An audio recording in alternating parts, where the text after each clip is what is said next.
très chers amis de la cloche. C'est encore et toujours un plaisir renouvelé d'être en votre compagnie, cette fois pour votre émission Siloé. Nous sommes en compagnie cette fois de deux personnes qui vont nous accompagner pour ce temps d'échange, ce temps de discussion qui, je l'espère, sera bénéfique et fructueux pour nous tous. Alors, il s'agit tout simplement de deux représentants de la coordination des étudiants catholiques de Dakar. Je vais bien sûr leur laisser le soin de se présenter. Il s'agit du président, du coordonnateur et du chargé de la communication. On va naturellement commencer par le président. Alors, bonjour Jonas. Bonjour. Est-ce que vous pouvez vous présenter à nos amis de la cloche? Bien sûr. Salut à tous. Je me nomme Jonas Sekensen. Je suis le coordinateur des étudiants catholiques de Dakar. Voilà, merci Jonas, chargé de la communication.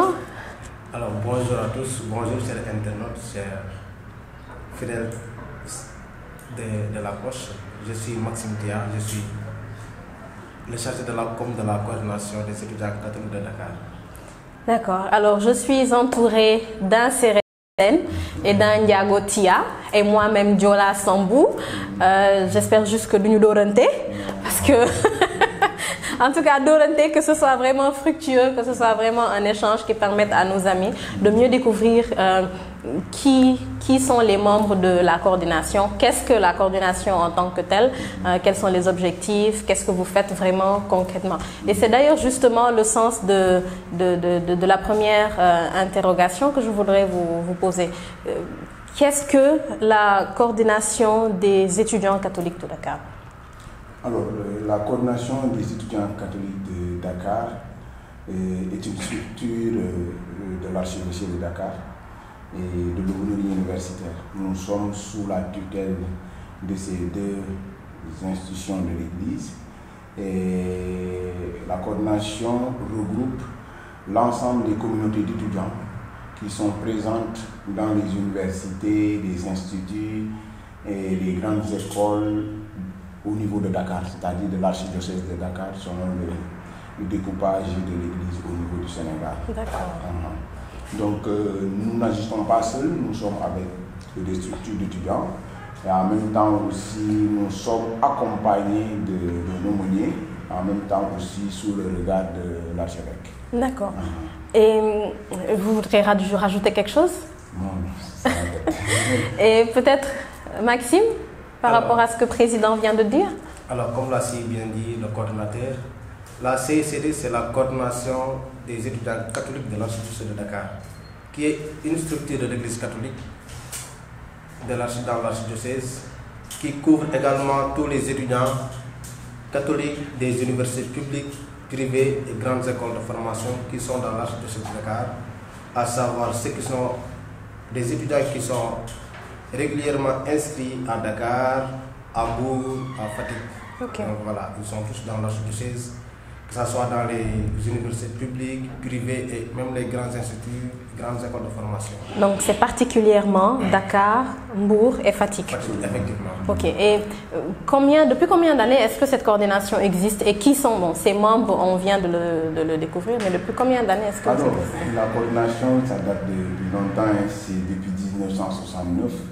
Donc, elle a eu une histoire, elle a eu aussi des temps de déclic et en même temps aussi des temps de léthargie depuis 1969. Alors, au début, c'était juste un rassemblement de jeunes étudiants qui n'étaient pas assez reconnus par l'Église, mais c'est après qu'ils ont eu un aumônier et depuis, la coordination fait des activités.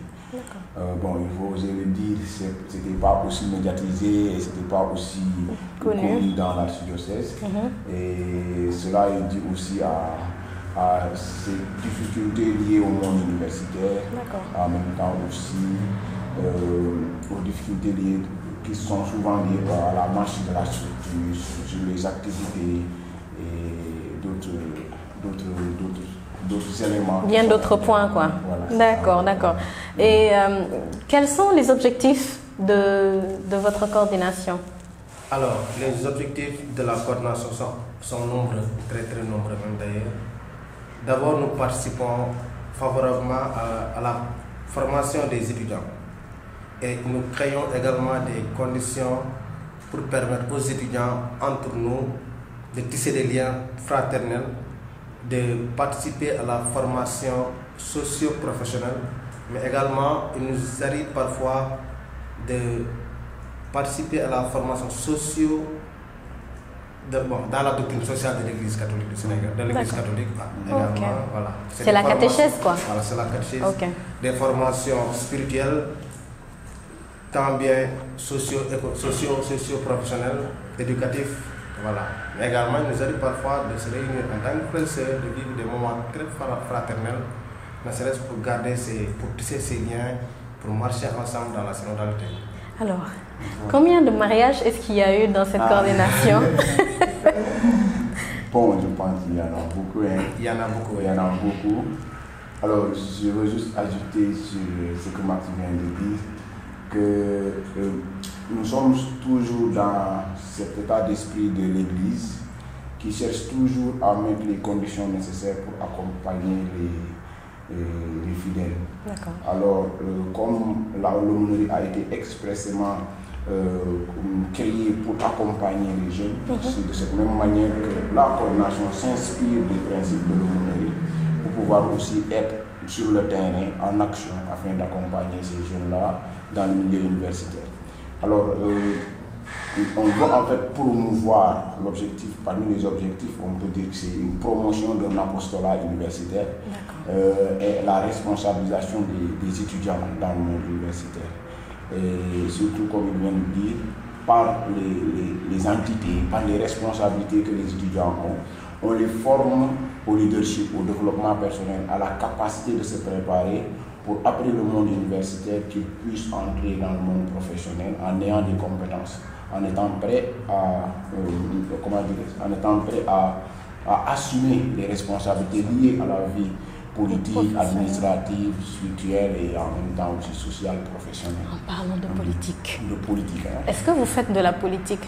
Est-ce que c'est comment on va dire, un noyau d'apprentis politiques? Alors, je pense, sur le principe, tout le monde fait de la politique, mais est-ce que nous faisons de la politique à la manière dont d'être dans un parti politique ou militer dans une coalition? Nous, on ne fait pas. La coordination reste dans les dispositions de l'Église, mais personnellement, nous pouvons engager dans la politique, et je pense que c'est ça le sens de votre question. Et bon, là, le thème revient souvent durant les journées de réflexion des entités, où vous voyez certains comme la communauté des étudiants catholiques de la faculté des sciences juridiques et politiques. Je me souviens, une année, il avait posé cette question-là. Et les réflexions sont en train de se faire petit à petit pour pousser les jeunes chrétiens, les étudiants à s'engager dans la politique et à trouver, je pense bien, l'attitude normale pour rester dans les valeurs de l'Église tout en faisant la politique. C'est important. Parce que c'est simple, le juste milieu reste toujours problématique. Tu peux entrer dans la politique, mais tu auras des difficultés pour sauvegarder des valeurs catholiques. Alors, on est en train de pousser la réflexion, permettre à tout un chacun de réfléchir là-dessus et en même temps aussi montrer ceux qui sont déjà dans la politique et qui sont catholiques. D'accord. Récemment même, nous aurons une rencontre avec un candidat à la présidentielle de 2024 dans le sens de lui parler de la coordination, mais en même temps aussi d'écouter son point de vue par rapport à la situation politique et lui aussi qui nous écoute. En même temps aussi parler aussi du week-end de l'étudiant catholique. Alors, je vais juste un peu continuer sa réflexion pour entrer en profondeur.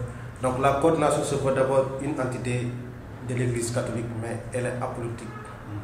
Donc nous n'avons pas comme objectif de s'engager comme entité dans la politique, mais l'engagement personnel dans la politique relève chacun de sa responsabilité. C'est-à-dire chaque étudiant membre de la coordination peut personnellement décider de s'engager dans la politique dans le but de servir. Donc, l'archevêque l'a dit tantôt, la politique est un service. Donc, vouloir s'engager dans la politique, c'est s'engager à servir sa société, vouloir apporter une touche à l'édifice. D'accord. Mais quand même, la coordination se veut une entité apolitique. C'est bien de le préciser, c'est apolitique, Voilà. mais ça pourrait à tout moment quand même servir de guide. Oui, on C'est pose ça. des débats sur la politique. On discute sur des thèmes concernant la politique. Et je pense la politique telle qu'elle est souvent n'est pas, ne correspond pas à la manière dont elle devrait être. Mais je pense que c'est ce qui reste même, ce qui doit nous pousser même à penser la chose. Parce que je pense bien qu'en tant que catholique, de par nos valeurs, de par notre formation, de par tout ce que nous connaissons de l'Église, nous pourrons apporter quelque chose qui pourra chercher à restaurer la bonne manière de faire de la politique. Est-ce à dire alors que c'est un moyen pour vous d'accompagner vos membres qui souhaitent s'orienter vers ça? Absolument. C'est apolitique, mais on ne rejette pas ce qu'ils font. D'accord. Mais on les amène et réfléchit avec nous de par leur expérience. C'est ça. Et nous aussi, nous essayons de les maintenir dans les principes de Tout à l'Église fait, en tant que c'est important. Et quelles sont les différentes thématiques que vous développez? Parce que je pense que la politique, telle que vous l'expliquez, c'est une thématique autour de laquelle vous discutez souvent. Quelles sont les différentes thématiques? Bon, les autres thématiques, c'est d'abord la politique en fait partie, la doctrine sociale de l'Église en fait partie. Nous discutons parfois également de l'engagement des jeunes, des étudiants dans l'Église. D'accord. Nous parlons souvent de l'engagement, de la foi, parce qu'il nous faut agir en toute chrétienté en tant qu'étudiant catholique. Le catholicisme qui est un caractère très particulier chez nous, donc il nous parvient quand même d'organiser des activités et de parler de la foi, D'accord. de s'entraider, de s'édifier mutuellement entre nous. Tout à fait. D'autres thématiques, il y a quand même participé à la formation telles que le leadership, l'entrepreneuriat, essayer de dire aux étudiants, voilà, juste la vie universitaire, elle est très éphémère. Tout à fait. Il faut juste se limiter aux études, voilà, juste après la vie universitaire, il y a le boulot qui t'attend, il y a au moins, ne serait-ce pour être utile à ta famille, pour subvenir à tes besoins, tu dois entreprendre quelque chose ou bien aller confronter les réalités de la vie, telles que voilà, aller faire des concours, trouver du travail, voilà, c'est ça. Peut-être il y en a d'autres, peut-être Jonas va continuer sur ça. Bon, je pense que vous avez tout énuméré. On est dans tous les domaines. On est dans le monde universitaire. Alors nous avons plusieurs disciplines sur lesquelles nous pouvons axer notre réflexion, que ce soit la foi, la doctrine, l'actualité, la politique, l'entrepreneuriat. Nous essayons véritablement de jouer entre les différents domaines, poser des réflexions et voir ensemble comment nous allons s'y prendre. D'accord. Parce que je pense que le monde universitaire, c'est le monde de la réflexion, c'est le monde des débats, de la contradiction et en même temps aussi, c'est un monde qui prépare le jeune à d'autres responsabilités, surtout professionnelles. Donc on ne doit pas laisser aucun domaine. D'accord, je comprends. Alors vous avez parlé tout à l'heure des hauts et des bas depuis 1969 que ça existe. Quel est l'effectif le plus constant, on va dire, que vous avez? Alors si on parle d'effectif, nous n'avons pas encore fait le recensement pour savoir concrètement chaque entité, les nombres d'étudiants membres, mais si on se réfère sur nos activités, que ce soit le pèlerinage universitaire, que ce soit le week-end de l'étudiant catholique qui a été précédemment nommé Journée de l'étudiant catholique, nous pouvons dire que nous arrivons à mobiliser jusqu'à plus de 700 étudiants, souvent 400 étudiants, souvent 300 étudiants. Ça dépend de l'activité et aussi du calendrier universitaire. Tout à fait. Parce que nous sommes souvent confrontés au calendrier universitaire qui fait que nous ne pouvons pas avoir la maîtrise sur nos activités. Parce que ça varie avec les réalités politiques qui font qu'on réajuste le calendrier et d'autres éléments liés aussi à la structuration interne des universités. Faisant que nous n'avons pas non-stop. Mais pour répondre à votre question, on peut arriver jusqu'à mobiliser plus de 600 voire 700 étudiants. D'accord. Alors, parlant de nombre, je vais amener juste quelques éclaircissements parce que la coordination, comme je l'ai tantôt dit, c'est un regroupement d'étudiants qui coiffe l'ensemble des différentes amicales issues des universités publiques et privées. Et chaque amicale doit ne serait-ce envoyer quelques, 3 personnes, hormis le président, qui fait que chaque amicale envoie 4 personnes, 4 représentants. Et ensemble, nous constituons ce qu'on appelle le bureau élargi. D'accord. Et avec le temps, il y a des amicales, surtout ceux qui sont dans le privé. Bon, ils ne répondent plus favorablement aux engagements, aux exigences, raison pour laquelle ceux qui sont dans le public sont beaucoup plus constants. Effectivement. Mais quand même, pour définir le nombre exact des étudiants qui s'activent, ne serait-ce dans nos différentes activités, telles que le pèlerinage universitaire, le week-end de l'étudiant catholique, environ c'est vers plus de 400 étudiants. D'accord, c'est ça la constance. Hein? On va partir sur ça. Alors, vous êtes un mouvement de jeunes étudiants catholiques. Quels sont vos rapports avec l'AGEC, qui est également un mouvement d'étudiants, d'élèves catholiques? Voilà. Parlant de ça, comme je l'ai dit, l'AGEC, c'est un mouvement d'action catholique de l'Église. Alors que nous, en tant que coordination, nous sommes nés en plein milieu universitaire.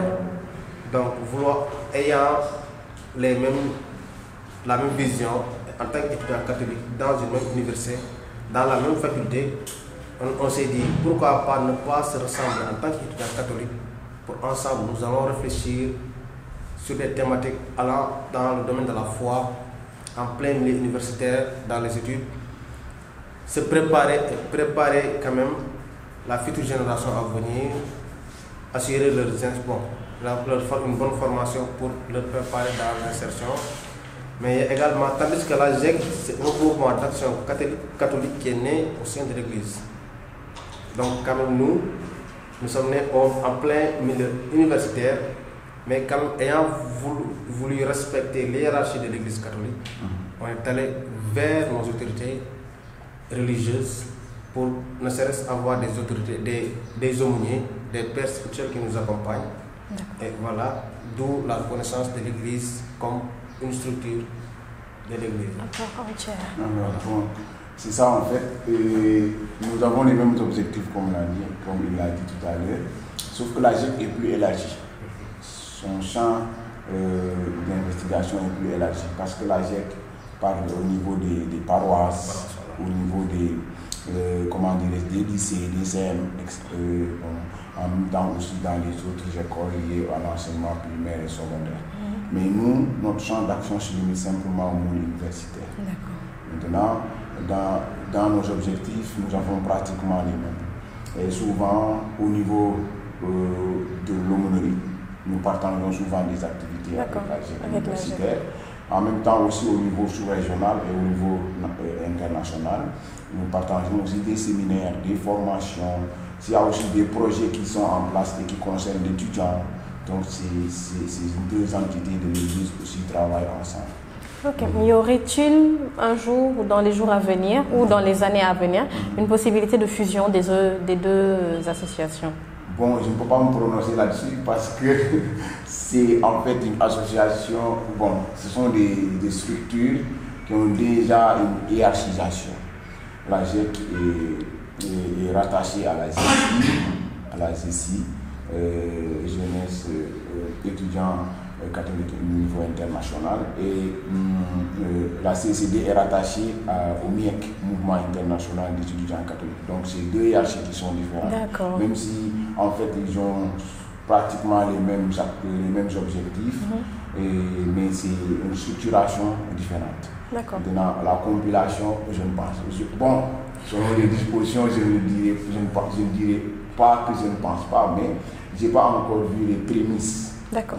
Mais il y a une parfaite collaboration entre les deux entités. S'il y a des projets qui les lient ou si on sont dans un seul milieu où ils veulent réaliser certaines activités. Bon, on va vous laisser avancer main dans la main alors, Oui, pour l'heure. Hein? Pour l'heure, on va vous laisser avancer main dans la main. Et quelle est votre périodicité de rencontre? Est-ce que vous, comme les autres mouvements, vous vous rencontrez tous les week-ends, tous les mois, une fois par an, par semestre? Bon, puisque le bureau de la coordination regroupe l'ensemble des différents présidents qui sont issus dans différents milieux universitaires, ceux qui sont dans le public, il y a ceux qui sont à Cheikh Anta Diop, d'autres sont à ICAO, moi je suis à UNICEF Afrique, il y a ceux qui sont à l'UVS, à Guédiawaye, partout. Donc vouloir les rassembler chaque week-end ou bien chaque semaine, ça risque d'être très compliqué, mais quand même, nous nous regroupons parfois par 2 mois, par mensuellement, tout dépend, mais nous n'avons pas un temps de rencontre fixe. Ok. C'est-à-dire, nous, on se rencontre parfois pour prier ensemble et réfléchir sur certaines thématiques. Quand nous préparons des activités telles que le week-end de l'étudiant catholique, les pèlerinages universitaires, ou bien si nous prévoyons de faire d'autres activités, hormis ces 2 activités, on convoque une assemblée générale, on se réunit, et on réfléchit sur ça, et dans la table ronde, tout en laissant chacun la volonté de s'exprimer. Et voilà, quand même, chacun en exprimant ses besoins, en tenant compte des réalités vécues dans son milieu universitaire, dans son établissement, dans son université. Voilà. Mais on n'a pas quand même des rencontres fixes. D'accord. Que ce soit par week-end ou bien mensuellement. Je comprends. Et par rapport aux activités, je pense que vous en avez cité 2. Quelles sont les activités phares de la coordination? Alors, nous avons 2 activités phares de la coordination. C'est le pèlerinage universitaire qui se fait à chaque premier week-end du temps de carême. Donc, c'est une activité purement spirituelle où nous cherchons un lieu et nous faisons un pèlerinage là-bas. Nous faisons des partages sur des faits de vie, d'actualité ou des faits que les étudiants vivent dans le campus. Et nous faisons la messe, le temps de louange et d'adoration. C'est-à-dire que c'est une activité qui est mise en place pour pouvoir préparer les étudiants à entrer dans le carême avec un esprit de réconciliation, de confession, de méditation et de partage. À part le pèlerinage universitaire, il y a la journée de l'étudiant catholique que le bureau a transformé cette année-ci en week-end de l'étudiant catholique. D'accord. Qui est aussi organisé le premier week-end du mois de mai à chaque année. Donc voici nos 2 activités phares. Et le week-end de l'étudiant catholique est une activité de réflexion sur un thème bien déterminé, en même temps aussi de fraternité. On crée des occasions où les étudiants seront ensemble pour se connaître, pour discuter. En même temps aussi, on crée aussi des moments de prière, comme Dieu veillé et consorts. Donc, ce sont nos 2 activités. Mais au-delà de ça, nous cherchons aussi à mettre en place souvent des séminaires, des espaces d'échange, en même temps aussi, et inclure les activités des entités. Parce que les entités organisent des activités, par exemple les journées d'intégration, les journées fraternelles. En fait, les 2 dates spécifiques à la coordination, c'est le pèlerinage universitaire et le week-end d'étudiants catholiques, inclut les activités des entités. D'accord. Et par rapport à cette, je pense, vous l'avez dit tout à l'heure, le premier week-end du mois de mai, vous organisez la journée, cette année-ci, le week-end de l'étudiant catholique. Quel est le thème de cette édition? Et à quelle édition est-ce que vous en êtes? C'est la première, la 5e, la 10e? Nous sommes à la 7e. Effectivement, nous en sommes à la 7e édition. Et cette année, je pense que le week-end de l'étudiant catholique de cette année revêt un caractère très très particulier. Non seulement on a voulu se départir d'une journée, mais quand même de l'organiser en 3 jours. D'ailleurs, même demain, nous allons commencer la neuvaine de prière, ne serait-ce pour agir en chrétienté, puisque nous sommes des catholiques. quand même la neuvaine est un aspect très spirituel en tant que chrétien, puisque cette année, notre diocèse est en train de vivre une année mariale totalement dédiée à la Vierge Marie. Donc cette neuvaine va s'accentuer à Marie qui défait les nœuds. Donc demain, jeudi, avec le secours de la grâce, nous allons démarrer la neuvaine. Donc nous allons clôturer la neuvaine le vendredi prochain, 5 mai, par une mini-veille. D'accord. Bien vrai que voilà, l'abbé Jean-Laurent, très connu dans l'archidiocèse, sera avec nous pour un temps d'enseignement. Il y aura également des chants que nous allons inviter qui vont nous entretenir pour un temps de louange, temps d'adoration. Voilà, ne serait-ce pour clôturer la neuvaine par une mini-veille, au moins pour une activité très spirituelle. Après, voilà, le samedi, nous aurons une activité, voilà, une matinée Efata, qui est vraiment un concept très nouveau chez nous. Et j'invite vraiment les étudiants et d'ailleurs même la cloche de venir découvrir. Sans faute. Voilà, venez découvrir la magie des étudiants, bon, la magie des activités des étudiants. Ce caractère très très particulier de ce week-end de l'étudiant catholique. Et le soir, nous aurons un temps de loisirs, de sport, un fitness show avec nos amis de INSEPS. D'accord. Voilà. Et le dimanche, il y aura la grande messe. Voilà, il y aura la grande messe. Après la messe, nous aurons comme invité après la messe le coach Fulgence Gakou qui va faire la présentation de son livre Everest. D'accord. Et quand même, il va également nous entretenir sur le thème et faire un temps de coaching sur le développement personnel. Parce que le thème général de ce week-end, c'est l'étudiant catholique face aux besoins de compétences extrascolaires. Donc voilà, nous sommes dans un monde en constante évolution. Donc il est nécessaire vraiment que les étudiants puissent acquérir des compétences. Parce que même quand tu vas en entreprise, on te dit, mon frère, qu'est-ce que tu peux apporter à l'entreprise? Non pas, tu as un diplôme de je ne sais quoi, mais qu'est-ce que tu peux apporter à l'entreprise? Donc ce sont des compétences qui sont vraiment très très essentielles, très fondamentales, surtout chez nous jeunes, chez nous étudiants, nous qui sommes à la recherche du travail, à la recherche du boulot. Donc voilà, ce sont des compétences qui sont très fondamentales chez nous. Donc raison pour laquelle le thème a été réfléchi ainsi, l'étudiant catholique face aux besoins de compétences extrascolaires. Mais quand même, il y a un sous-thème, comme le vendredi, pour clôturer l'année, pour clôturer la neuvaine. On aura le thème, c'est un thème de l'Angelus. Je suis la servante du Seigneur, que tout mal vienne selon sa parole. D'accord. Donc, puisque nous sommes également dans un mois marial, dans une année mariale dans le diocèse, il serait préférable quand même de se recommander à son intercession. Tout à fait. Elle qui agit dans la douceur, voilà, qu'il puisse vraiment intercéder pour nous auprès de son Fils Jésus, nous qui sommes ses enfants, nous qui sommes à la recherche, nous qui sommes, voilà, se recommander parfaitement à son intercession pour qu'il nous fasse grâce. Et de continuer vraiment de témoigner son nom partout. En tout cas, le thème est vraiment d'actualité. Hein? Voilà, c'est ça en fait, l'étudiant catholique face aux besoins extrascolaires et innovantes. Donc ça revient à la question que vous nous posiez dernièrement par rapport à nos thèmes. Voyez, on a diversifié les sources. L'année dernière, c'était par rapport à l'emploi et au chômage. Cette année-ci, c'est par rapport aux compétences. Parce que l'école ne nous donne pas tout. Surtout les étudiants qui sont dans les écoles publiques, où l'enseignement est général, c'est-à-dire c'est un enseignement académique où vous ne sortez pas avec des compétences, mais vous sortez avec des connaissances générales. Faisant que donc l'étudiant qui sort de l'université avec son master n'est pas prêt à engager le monde de l'emploi ni le monde du marché. Alors faisant que donc nous voulons montrer aux étudiants l'importance de se former, de telle sorte que vous pourrez avoir d'autres compétences différentes de votre domaine de prédilection. Et ainsi, vous pourrez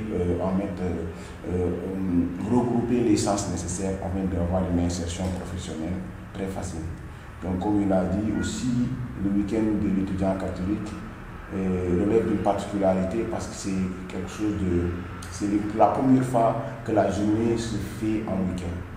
Donc, nous avons pensé en bureau de telle sorte à chaque activité, nous puissions avoir un objectif ciblé. Tout à fait, une orientation. Alors, voilà, une orientation. Donc, par rapport à la veille, on est catholique. Tout ce qu'on fait, on doit d'abord commencer par la prière. Tout ce qu'on fait. On doit confier à Dieu, à Jésus-Christ, à toutes nos actions et nos initiatives. Après cela, il y aura la matinée Efata. Comme il vient de le dire, c'est un temps de partage où il y aura des jeux, baby-foot, billard, pétanque, cartes, scrabble. Donc juste pour attirer les étudiants pour qu'ils se connaissent. En même temps aussi, il y aura de la restauration. Et en même temps, bon, s'il y a des entrepreneurs aussi qui sont catholiques ou dans le monde universitaire qui voudraient exposer le produit ou leur entreprise, bon, une opportunité leur est donnée. Oui, il y a une visibilité qu'on peut leur donner pour les étudiants.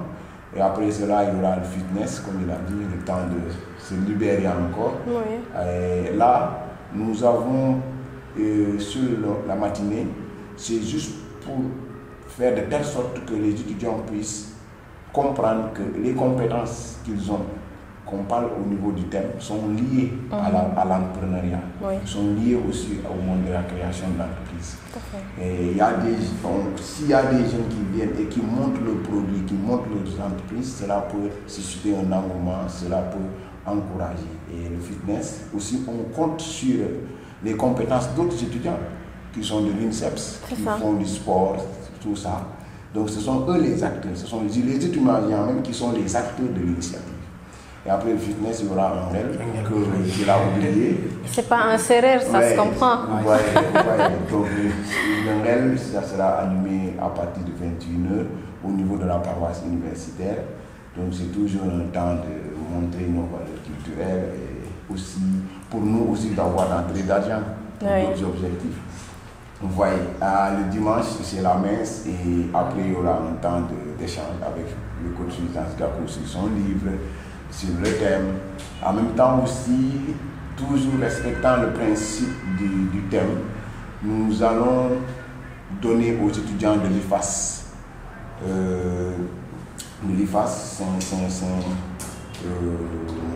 Saint-Michel-Archange, de pouvoir faire une présentation d'un projet de la coordination. D'accord. Une présentation d'un projet de multiservice. D'accord. Donc nous voulons mettre un projet de multiservice et aux étudiants de Sud-Cato, dont lui-même il est président, eux ils vont faire aussi la présentation du projet de sonorisation. D'accord. Donc nous utilisons souvent les matériels de sonorisation pour nos événements.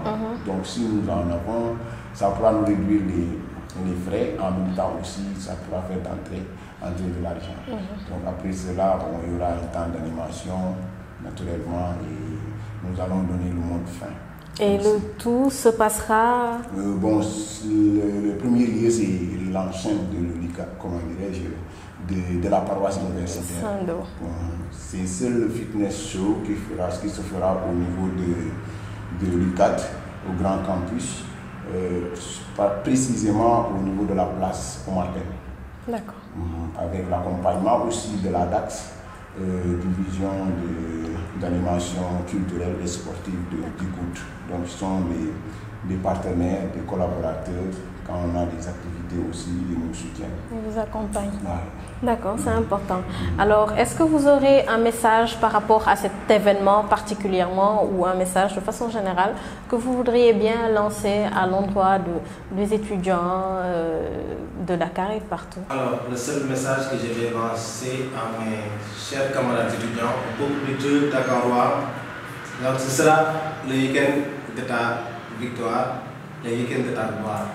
Donc, nous marchons ensemble, marchons dans la solidarité avec comme Marie. Allons au pied du maître dans ces 3 jours où nous allons vraiment rencontrer le Seigneur à travers des activités tant bien spirituelles, tant bien socio-professionnelles. Juste, nous voulons apprendre de Marie pour mieux servir l'Église, pour mieux servir notre société. Donc ce sera le week-end où toi étudiant, si tu n'es jamais venu à ce week-end, moi je t'invite à venir rencontrer le Seigneur. Et par l'intercession de la très sainte Vierge Marie, la bienheureuse Mère de Dieu, elle fera grâce. Amen. Ce sera le week-end de ta gloire. Si tu viens, tu verras. Alors, Et c'est le suspense, on n'aura pas tout dire, mais quand même, toi qui m'écoutes, toi qui me dis, viens. Mais c'est pas seulement les étudiants qui sont invités quand même. Non, tout le monde est invité. Tout le monde est invité. Il vient à la rencontre de ton maître. Bon, quand les étudiants ils viennent aussi, c'est Ne faut pas te dire. Voilà, c'est ça. Hein. Bon, l'invitation concerne d'abord les étudiants, étant donné que c'est une structure, mais on ne peut pas exclure les autres qui nous accompagnent. Vous voyez. Donc,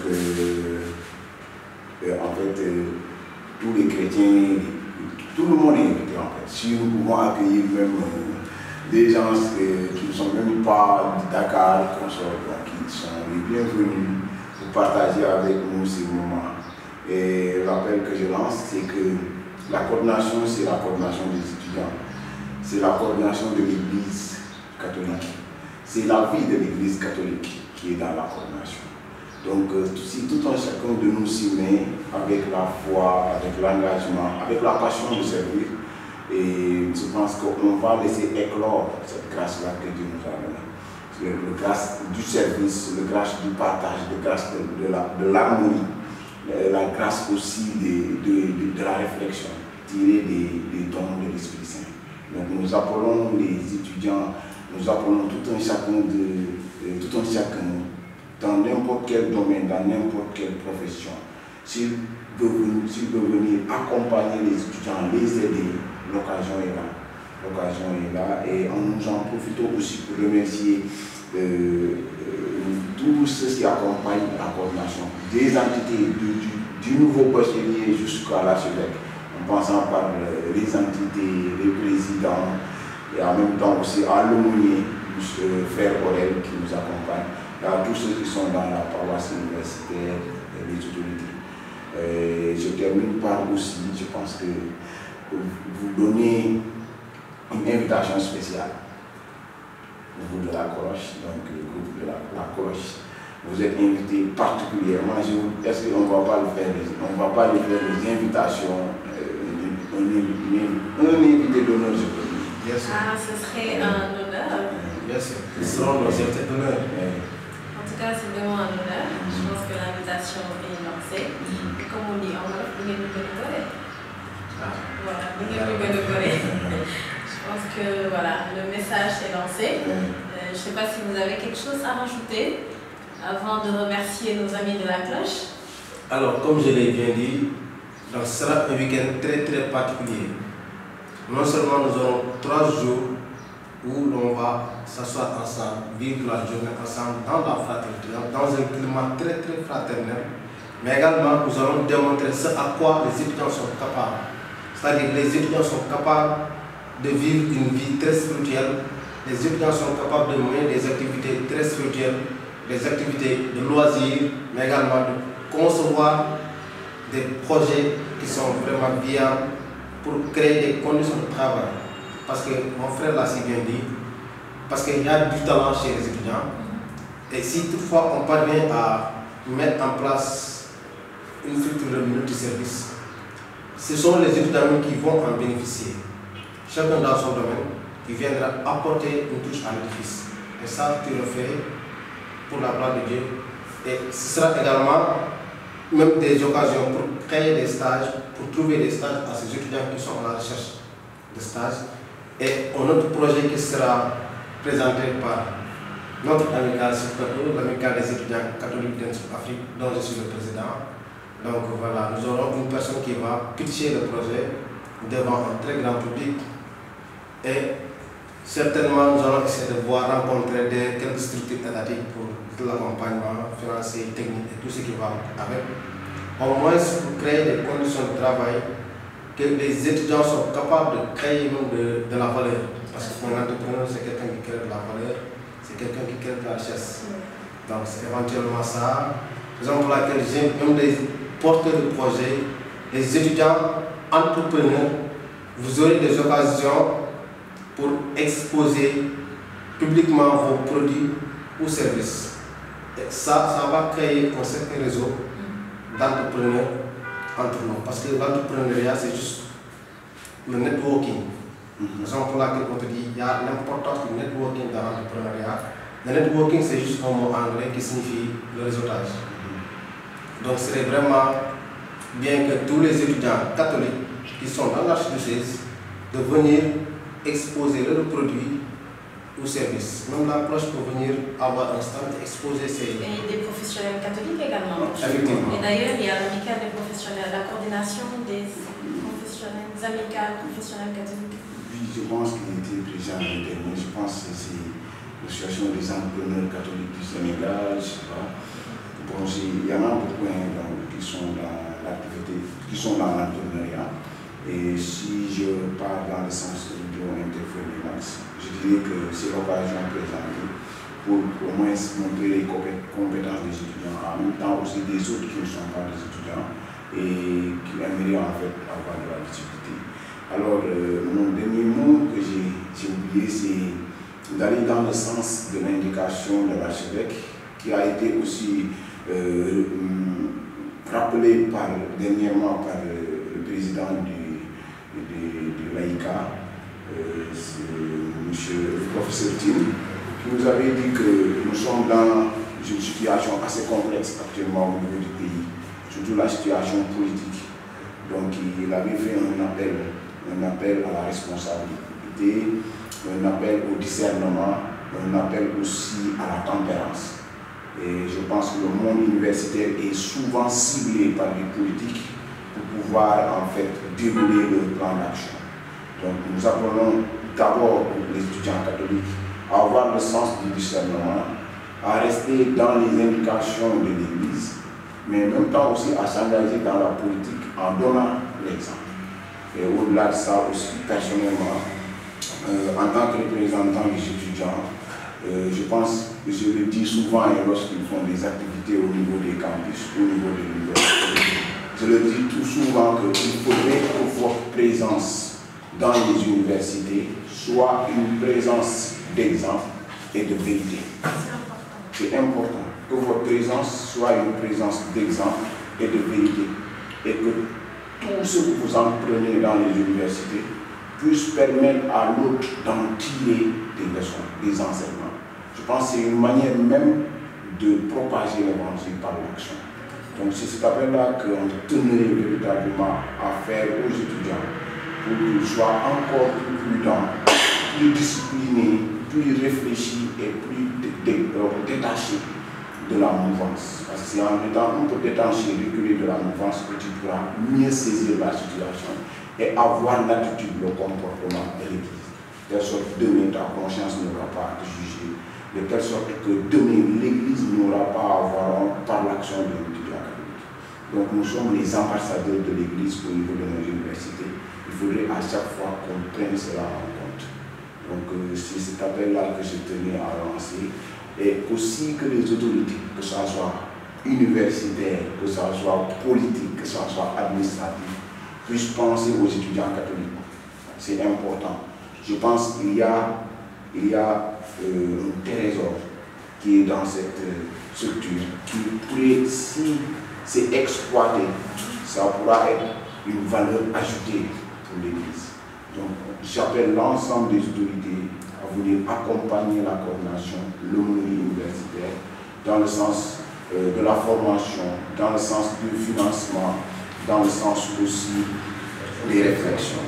Donc c'est important qu'on soit accompagné. On a besoin d'accompagnement, si je peux m'exprimer ainsi. C'est important. Alors vous l'avez dit tout de suite, chers amis, on est à terme de notre émission. Malheureusement, on va devoir se séparer. Mais je sais que vous êtes là, vous resterez toujours avec nous en notre compagnie parce que vous n'avez pas oublié de cliquer sur la cloche bleue pour nous suivre et pour rester connectés. Alors, je le rappelle, j'étais en présence, j'avais avec moi la compagnie de la coordination des étudiants catholiques de Dakar, qui je l'espère bientôt sera la coordination des étudiants catholiques du Sénégal dans les perspectives. Alors, le coordonnateur l'a dit tout à l'heure, les étudiants sont les ambassadeurs de l'Église au sein des universités. Alors juste pour dire que quel que soit le secteur, quel que soit le milieu où nous sommes tous des ambassadeurs de l'Église catholique.